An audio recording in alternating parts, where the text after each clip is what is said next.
Hello everyone and welcome back to my opinion, and this is the first out of the 10 preview videos that I promised for this IPL 2023 season. And starting off will be a side that didn't have a great season the last time around, but it is the team that I support, and that is the Chennai Super Kings.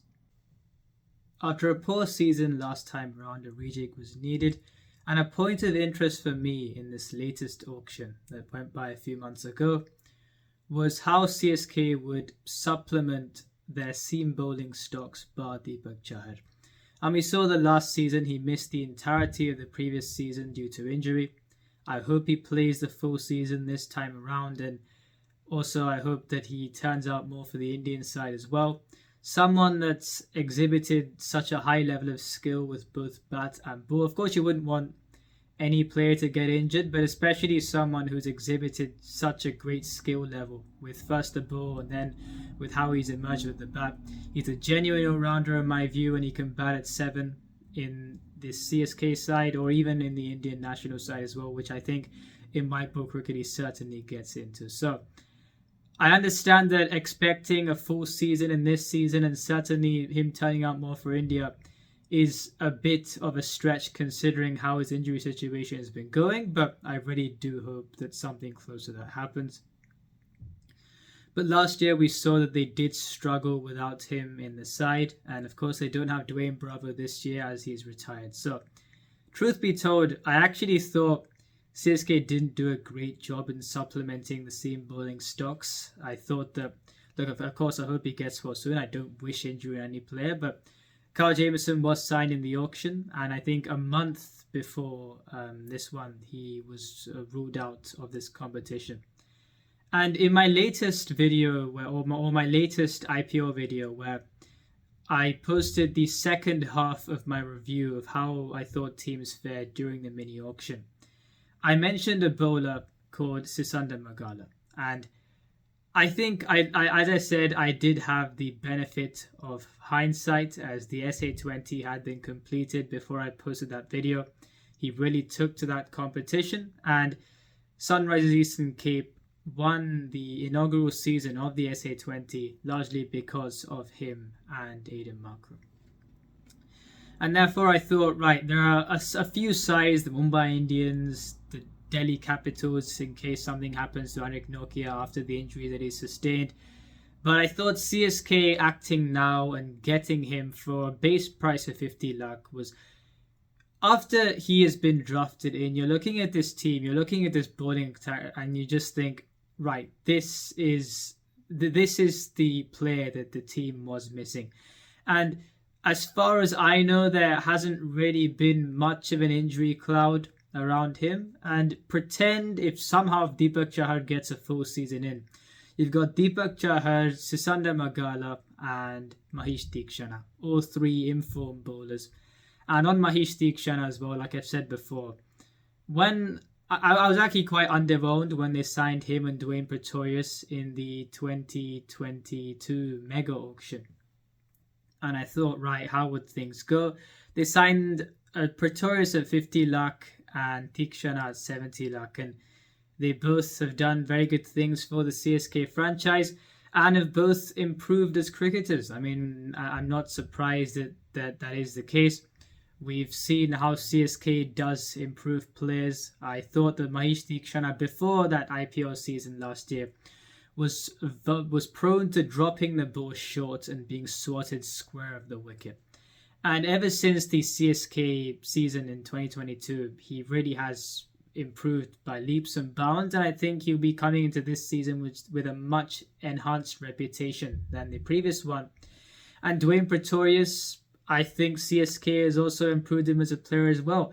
And he's retired from international cricket recently, but when he was playing for South Africa, I think after the IPL ended, you saw a different kind of player that we have seen before. And I think now he is kind of more of a batting all-rounder, and he can bowl at the death at times as well. So CSK does improve players, and we've seen the cases of two players here, which I honestly didn't think would fall into that category. Looking at the core of this side, of course, you got the two household names in MS Dhoni and Ravindra Jadeja. And regarding the Indian batsmen who are playing in this competition as of now, I believe you can only place two of those in the 600 run bank category. One of those being KL Rahul, and the other one who's in this squad being Rudraj Gaikwad. I don't know how he isn't starting for at least one of the white ball formats that India play. I think that, of course, you understand in ODIs where, despite the fact that he's had a terrific Vijay Hazare Trophy, I think he averages a ridiculous 220 with 4 centuries. You've got Rohit Sharma and Shubman Gill opening the batting there. And you'd think, as of now, that would be the opening combination going into the World Cup. But in T20s, the opening partnership hasn't clicked at all. And you've got a player like Rudraj Gaikwad who, looking at how he's gone for CSK, I think you've got a player who can contribute consistently for the national side if you let him open the batting. And I don't know why he hasn't been given an opportunity at all, really, apart from here and there. And certainly hasn't played in the last while. And I think at one time there was a bit of an injury that popped up. But apart from that, they've had ample opportunity to include him in the setup, and they just haven't. So I don't know why he hasn't been included in either one of those formats. But he will have the opportunity to play for CSK this season, and I expect at least 500 runs from him, and I'm sure we will get that. And I think, look, I mean, like I said, you can only, so far, maybe Suryakumar Yadav, if you give him close to a full season with the form he's been in T20 cricket, maybe he can provide a 500, 600 run season. But apart from him, Gaikwad and KL Rahul, there aren't really any other Indian batsmen as of now that you can really put in that category. And it's great for CSK that they have this kind of a player with them. And then there's another player who, if you're looking at players who you describe as being IPL legends, maybe a Lasith Malinga, an MS Dhoni, a Sunil Narayan, not many would say the player who I'm thinking of, and he's in the squad as well. I think in terms of being or standing alone in kind of a pedestal in terms of an iconic legend of the IPL, he may not have the reputation as some of the other players, for example, who've played a lot more international cricket or are certainly revered more, or at least you think of them more straight away when you think of legends. But I think that Ambati Rayudu is a standalone IPL legend. In my view, I think I place him on a pedestal above all the other players simply because he's won 5 titles, 3 for the Mumbai Indians, 2 for the Chennai Super Kings, the 2 most successful franchises in the history of the competition. And if he wins the 6th one this year, then surely I think, at least in my view, that debate will be put to rest. That I think he would certainly stand above all the other legends that we have seen in the IPL. And of course, with the aggregate runs, it does put him in good company as to the highest run scorers on aggregate in the history of this competition. But apart from that, you may look at the stats and you may think, what's all the fuss about? But he's batted in a variety of positions from 1 to 6. He can keep wickets as well. And some standout contributions when his side has really needed it. The 81 against RCB all those years ago. The 30 off 10 when the Mumbai Indians pulled off a heist against the Rajasthan Royals in 2014. And for CSK, you saw what he did in 2018, getting a century in that season as well. And he played so well that he got an India call-up. And I think if he wins a 6th IPL season, this trophy this year, and even if he doesn't, in my view, I think that he is the most legendary player in the IPL, in my view, even out of all the other legends. And looking at the CSK squad, looking at the batting, it will always look good. I think even last season it did look very good. And despite the fact that results were mixed, I still didn't think anything was wrong with the batting. And I still wouldn't have thought of... I didn't think of changing it even from the previous season. And looking at especially one player who they have acquired in Ben Stokes, I think that this is an attempt at constructing a more contemporary batting lineup. They bid for Jason Holder, I think 5 or so crores. The Rajasthan Royals got him. And I did not expect them to, after bidding for a seam bowling all-rounder, I didn't expect them to go the full 16 crores on Ben Stokes, but they did in the end, the statement signing. And I think he will help CSK. I don't think he'll contribute in most of the games actually, but I just feel that it's just what you see even in the England side. Where does he get into the side if you're looking at consistent performances? No, he doesn't. But he is the best pressure player in the world. And even if he in a few games here and there, you'd think if he, in a Chepok track, if he plays, we have to chase 130 or 140. Ben Stokes plays a mature inning to get your side over the line. And I actually think he'll help him more low scorers than high scorers simply because he isn't in the best of form in this format. It's been a while since we've seen Ben Stokes, the great T20 player. Looking at his IPL record, he kind of averages similar to what he does in international cricket. Also, or rather overall T20s, where he averages 25 and strikes at about 133, 134. And he's got 250s and 2 centuries in the IPL. Half of them coming in 2017 and half of them in 2020. So his seasons have stretched far and few in between. Generally, he would have been, after 2017, he hasn't quite lived up to the hype in terms of the player that we've seen him be in other formats of the game. And despite the fact that he probably won't contribute in most of the games, I do think that CSK will be a great environment for him, and he certainly is a great player to have in the squad and gives you that assurance. And if you really need to win a game, especially a big game, then there's no one better in the world, I think, right now than Ben Stokes to do so. And I do think he'll help more in low-scoring games than he will do in high-scoring games, like I said, simply because he hasn't been in the greatest of form in T20 cricket. And yeah, let's see how the season goes for him, but this is a statement signing from CSK to construct a more contemporary batting lineup. And certainly in terms of the pedigree that's there in Ben Stokes, you can't really get too many better.